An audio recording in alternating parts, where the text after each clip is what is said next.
fact that Snowden showed up. And that was that 2 days ago? Yeah, I think it was 2 days ago. Yeah. And I thought that was, I mean, that's kind of like the most, one of the most noteworthy things, I think, because, a lot of the problems with decentralized technologies and very simple things like Nostr is you actually need the ability to build some social consensus.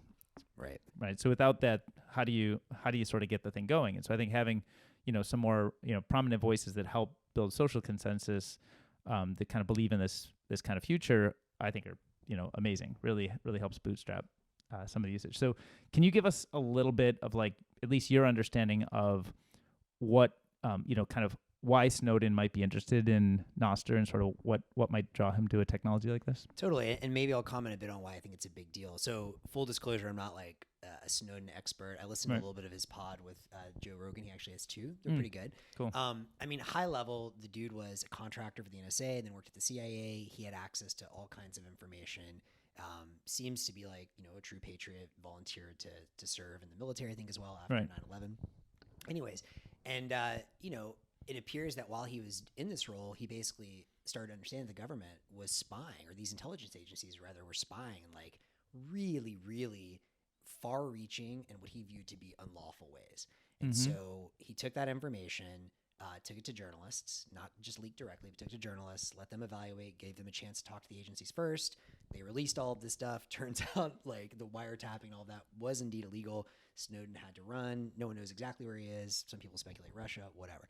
Anyway, so he has become kind of the poster boy or poster child for freedom of speech and for being a whistleblower and being on the side of American people and not the intelligence agencies. So, he's also been someone that has been, to my understanding, very interested in privacy-preserving technologies of all kinds, things like Tor, public-private key identity, and obviously Bitcoin.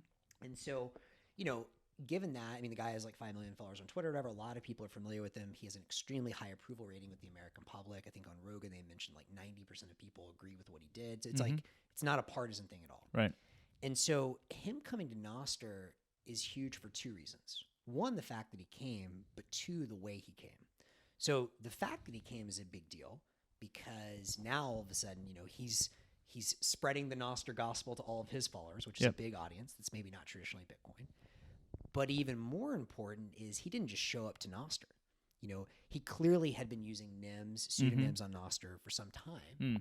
And when he finally unveiled his like public identity, he had taken multiple days, I'm sure we'll talk more about this, but to mine a vanity key that's had Snowden with a 0, had really taken the time to understand, like, can I use this through a Tor browser? Like, he had a long discussion with the Albi guys on there. And basically, he's done his homework. He's someone that's not just, like, FOMOing into things or YOLOing, which some of us have. We'll talk about later today. But I think it's huge that he came, and I think it's huge that he put in the time and effort to do it right. Right. And I'm just for people who haven't seen how he did it, because I was also impressed by the public key kind of mining.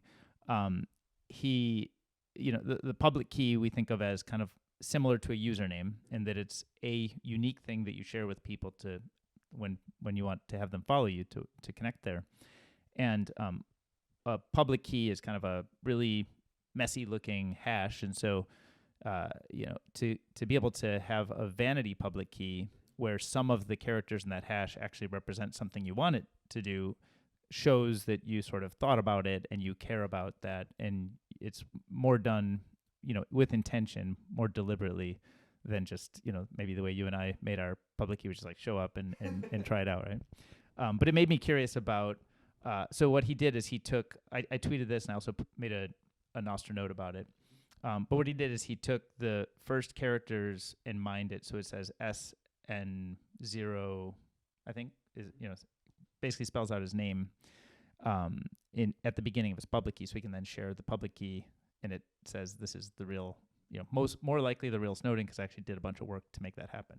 You don't just get to like choose a public key, right? To be clear, the way public keys and public-private keys work basically is like you basically have a public key that's your identity that's matched with a private key that allows you to sign a message that anyone that sees, hey, this message, is out there, so they can know that it was signed by the private key associated with the public key without knowing that private key.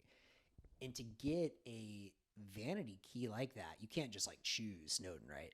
you have to mine it. You have to like literally just crunch and hash a bunch of numbers until you find that. And I'm sure we'll talk. You found a couple of really cool things. Grunch put one out recently. I guess that's what he used.